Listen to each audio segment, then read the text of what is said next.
Malapit na ang June at malapit na rin siguro matapos ang enhanced community quarantine in large cities across the country. Ang pinag-usapan ngayon is moving towards either general community quarantine or modified version of that, especially in places like Metro Manila kung saan medyo hotspot pa rin ng COVID-19 epidemic. And in relation to that, the other big topic na pinag-usapan ngayon is reopening of schools. In many places around the world, either nag-reopen na ang mga schools or there's a movement towards that direction in the coming weeks.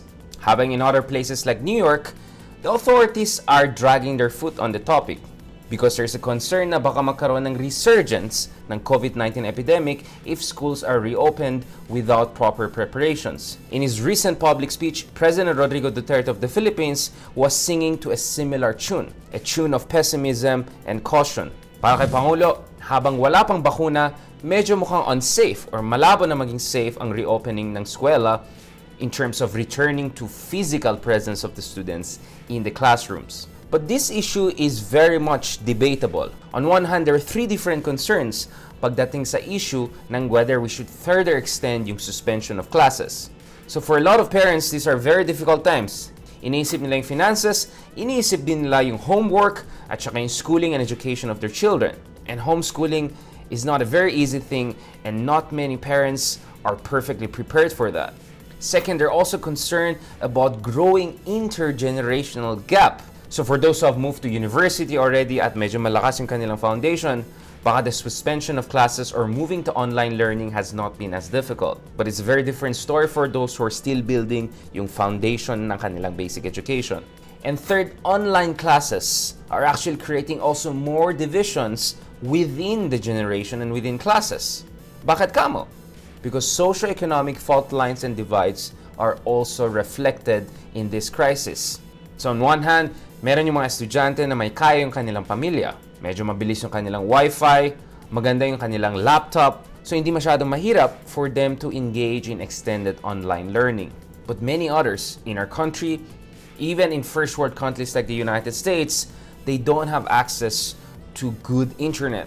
So extended shutdown of schools is a big no-no for a lot of parents in the Philippines and around the world. But on the other hand, there's some serious concern with public health. In the initial phase of the pandemic, akala ng marami, this will not affect so much the youth. Either they have stronger immunity or they're not as susceptible to COVID-19 to begin with. So shutting down of the schools was more to protect actually their parents who could be more vulnerable to the COVID-19 if their children took it back home from their schools.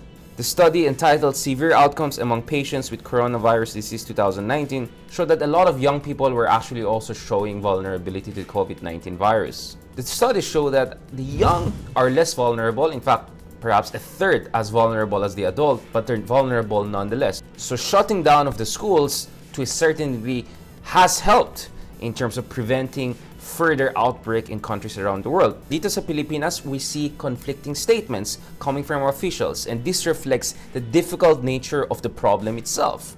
On one hand, para kay Pangulong Duterte, it's useless to talk about reopening the schools kung wala pang bakuna. On the other hand, Department of Education Secretary Briones said that baka pwede mag-open yung schools by August.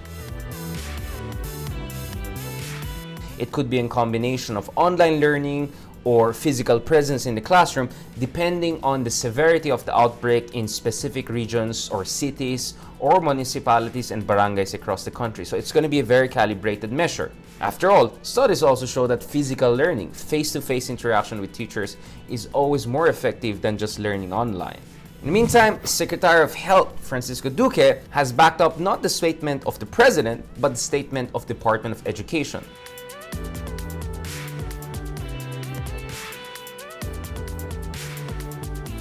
So ano ba talaga?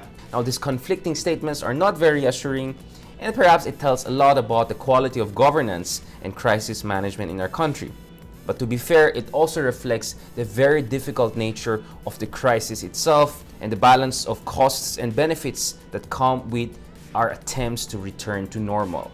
For many, perhaps it's better to err on the side of caution. But for others, it's time to end this extended lockdown. And this debate is expected to continue for the foreseeable future until we have vaccines. Ako po si Richard Hidarian. Stand with us, stand for truth.